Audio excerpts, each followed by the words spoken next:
I noticed when you're asking about Caitlin a lot, you bring up other rookies as well. No league's ever about one player. That player could get hurt or whatever. So I think it's just to give recognition that in sports, people watch for compelling content and rivalries. And you can't do that alone as one person. Welcome back to Basketball Strike. If you live for the truth behind the headlines, make sure you hit that subscribe button and turn on the bell, because this story is about to get intense. The WNBA had a once-in-a-lifetime opportunity sitting right in its hands. A generational talent who wasn't just dominant on the court, but someone who carried real cultural weight. Caitlin Clark was more than a player racking up points. She was a movement, a brand, a phenomenon who managed to pull millions of brand new fans into women's basketball almost overnight. For a league that had been fighting for nearly 30 years just to secure mainstream relevance, this should have been the moment that changed everything, their breakthrough, their crowning achievement, their long-awaited validation. And yet, instead of embracing Clark as the superstar who could reshape the future of the sport, the WNBA treated her as though she was disposable. In doing so, they made a mistake so massive that it could haunt the league for decades to come. What started as a fairy tale quickly twisted into all-out war. And Caitlin Clark's revenge didn't come from shouting at microphones or venting on social media. No, her retaliation came in a far more devastating form: leverage. She's been exposing the WNBA's incompetence in the one place where power really matters, the boardroom. The wildest part? The sharks are already circling.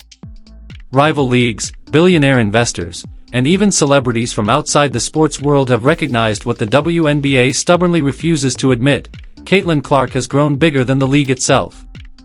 So how did it all unravel?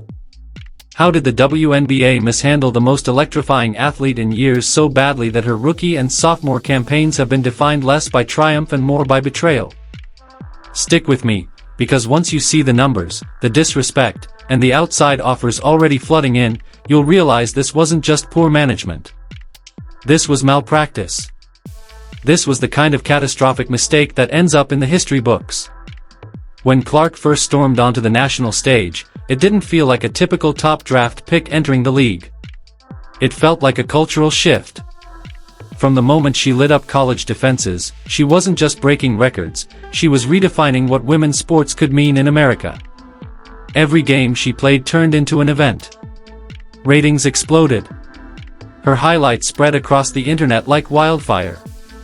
Kids on playgrounds all over the country started hoisting up logo-range threes, copying her signature style. Clark became more than an athlete, she turned into a cultural icon. By the time draft night rolled around, her story had already grown larger than life. This wasn't just another talented guard entering the WNBA. This was the coronation the league had been waiting decades for. Lightning in a bottle. One player with enough gravity to drag an entire sport into the mainstream spotlight. The effect was immediate.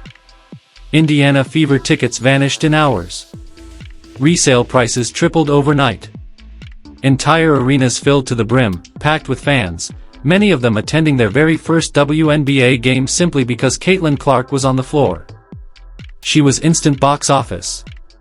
The TV numbers followed the same pattern, with broadcasts featuring her leaving previous WNBA ratings in the dust. Attendance records crumbled. Merchandise sales skyrocketed. Even casual sports fans who hadn't watched the league in years were suddenly glued to every move Clark made.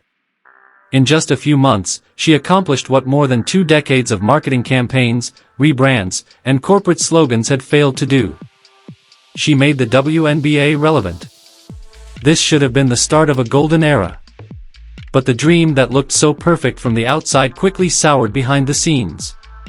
Because while Caitlin Clark delivered everything the league could have possibly asked for, the WNBA repaid her with a level of disrespect that will stain its reputation forever. The league loves to promote itself as a warm, collaborative, low-stakes environment where communication and teamwork are supposedly valued above all else. But once Clark arrived, that image cracked. What they claimed to be, welcoming, unified, devoted to hard work, didn't match reality. Instead of celebrating her as the future, they treated her as a problem to be managed. The glossy marketing lines about teamwork and professionalism rang hollow the moment her treatment came to light.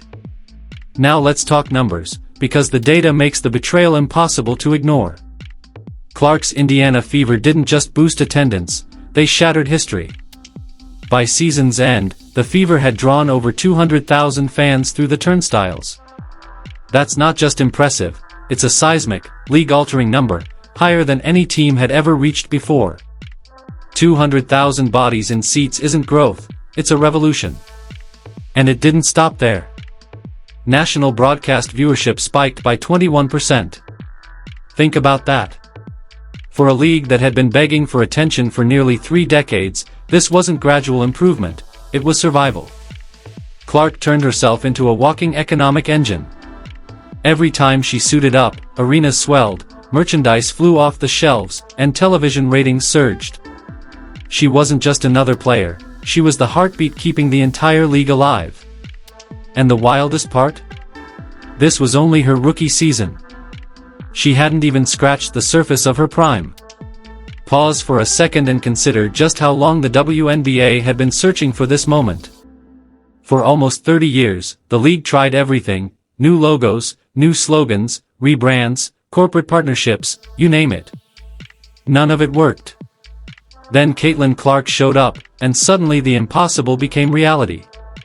She single-handedly bridged the gap between a league gasping for relevance and one finally thriving. She was the goose laying golden eggs every single night. And how did the WNBA respond? By insulting her in the worst possible way, through her paycheck. Let's lay it bare. Clark's rookie deal spanned 4 years, totaling just $338,000. That breaks down to about $85,000 a year. $85,000.